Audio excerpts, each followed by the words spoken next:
இது ஒரு அனுபவ பகிர்வு. ஒரு நாள் நான் கிளினிக்ல குழந்தைங்கள பார்த்துட்டு இருக்கிறேன். அப்போ வெளியே ஒரு சலசலப்பு. என்னை சீக்கிரம் உள்ள விடல. இந்த மாதிரியான சில சலசலப்புகள் அப்பப்போ நடக்கிறது உண்டு. அந்த மாதிரி ஒரு டிஸ்டர்பன்ஸ். ஸோ எனக்குமே ஒரு டிஸ்டர்ப்டாக தான் இருந்துச்சு. பட் நான் பார்த்துக்கிட்டே இருக்கிறேன். ஒரு குழந்தைய கூப்பிட்டு ஒரு அம்மா வராங்க.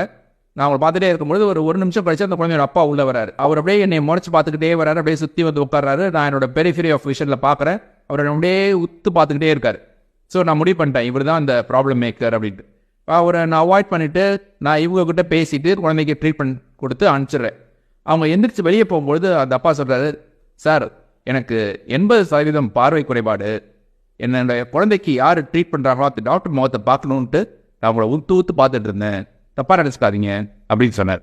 என்ன ஓங்கி பலார்னு கன்னத்தில் அரைஞ்ச மாதிரி இருந்தது. பார்வை குறைபாடு அவருக்கு இல்லை, எனக்கு தான். எப்படி நம்ம நிறைய நேரங்களில் நம்மளுடைய நேரோ மைண்டட்னஸ்னாலையும் ஃபிக்ஸட் தாட்ஸ்னாலையும் நிறைய பேரை ஜட்ஜ் பண்ணி இவங்க இப்படி தான் அப்படின்னு நெகட்டிவாக திங்க் பண்ணிடுறோம் இல்லை. சில நேரங்களில் நம்மளை உலுக்கி நீ மனிதன் தானா அப்படின்னு சில நிகழ்வுகள் கேட்கும் தெரியுமா?